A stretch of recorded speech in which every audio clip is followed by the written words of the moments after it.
when we went and saw Cashy's endocrinologist, when we got Cashy tested on the type 1, he had no detectable chromium in his system, as you remember. So we started supplementing with chromium. And when I talked to this endocrinologist about it, he tried to tell me that there was no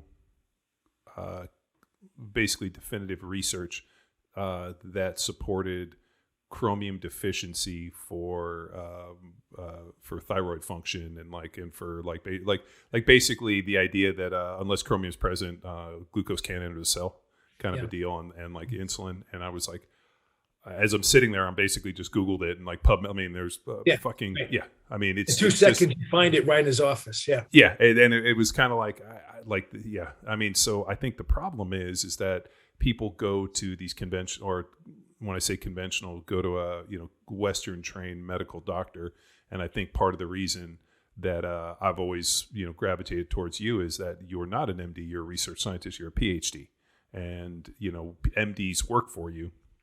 But in terms of like this idea, which I always got a little stuck with, is, doctor goes to, med school and then they get into practice, and like that's the kind of the end of the education.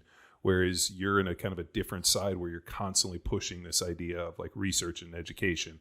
And like, there's more to know. I just didn't learn it. Now I'm going to go out and push what I knew 40 years ago. There's this idea of like, what's cutting edge? How do I do this? And more importantly, how do I solve these problems that conventional medicine is not even attempting to address? What I saw back in the 90s was that really bright people were going to medical school, and they had they're going in and they want to heal the world and save everyone. And as they're going through it, they're coming out and they're just, like their values and their ideas change. And now it's like, I don't want to work with old people because they smell. And I don't want to work with these guys because they don't have money. And I don't want to do this because it's long hours. Like, what happened to helping heal the world? Like, that just gets erased and you have all this other stuff. And then when I was actually in med school, I came from an exercise background where like exercise was our only option, let's say. And so we had all these people with different diseases and we just trained the shit out of them and they got better for the most part. I'm not saying 100%, success, but everyone had amazing results. And so now I'm in medical school, I'm sitting there and it's like, cholesterol's high. Well, put them on a low fat diet and then put them on a really low fat diet, like get rid of all fat. And if cholesterol doesn't go down, then it's drugs. And like, where does exercise come in? And where does the type of fat come in? And where does all these other variables that we know about nutrition, exercise? That's established facts. It's not like a debate. Like, these things work. And they just steamroll over it because the funding, there's so much money at every major medical center right now between drug industry and China. Two major factors that are totally changing the cultural views and the direction that all universities are going in. Yeah, well, the dietary cholesterol, high cholesterol theory has pretty much been disproven that there's no relationship between dietary cholesterol and the cholesterol in the body. So I mean, that's a but that hasn't hit the mainstream, the regular So idea. What I would say is this, though, on the cholesterol thing.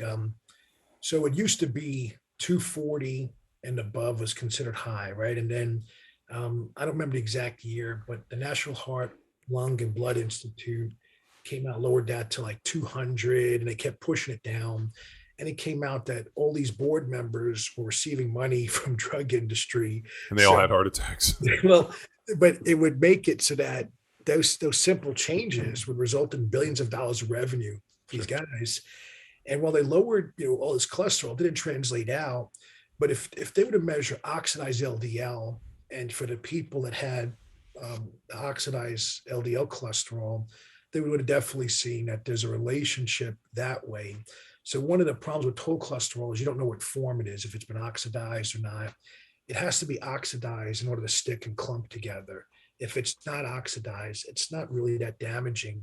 But I will say that when you start looking at diseases like cancer and possibly arthritis and diabetes, there's definitely some negative effects of too much LDL. And whether it's because it gets oxidized or something else happens, it's better to have less inflammatory things floating around in the blood in most cases. But with the recently when I have kids come from all over. I'll say kids because everybody's younger than me now, And these are young, medical professionals or doctors of the future, and they're not even fully done with school. And in their mind, they already have, there's no cure for cancer. There's no ability to do this, no ability to do that. So if they're going into something and they already know there's nothing that can be done, how successful or effective do you think they're going to be to treat diabetes or to treat cancer or something? They already believe that. And these are not dumb kids. These are very bright kids, but they've Well, been misdirected. is it because the framework in which they're being taught shows no viable option that, I mean, if the only model that you're taught has to do with pharmacology and just, drug research and waiting on researchers to provide you with, the drugs and this, I mean, we had a pretty long talk with the gal who's, doing a bunch of the research on neuroblastoma with these kids. Mhm. And they're like, it's like a insane fact finding in terms of like trying to find these different, combinations of drugs to work. And man, yeah, I wonder if like the framework at which they're being taught is just kind of just showing them it's like a small box and they just keep running into corners. Well, it's I could show anyone in the world in less than a minute why a drug-based approach simply is a fool's errand, right? You're going down a path that will never produce a result. We already have enough data to know that a single substance, like for convenience, we may label someone with a condition as neuroblastoma, but if we look at all the possible mutations that can occur in a neuron, that have different pathways, different binding properties, different genetic properties. And, you got the epigenetics, phenotypic expression, the post-translation modification proteins. You got all these, who knows how many different possibilities, right? And we're going to come up with one drug that's going to cover everything. That just makes no sense, right? No. But that's the model, though.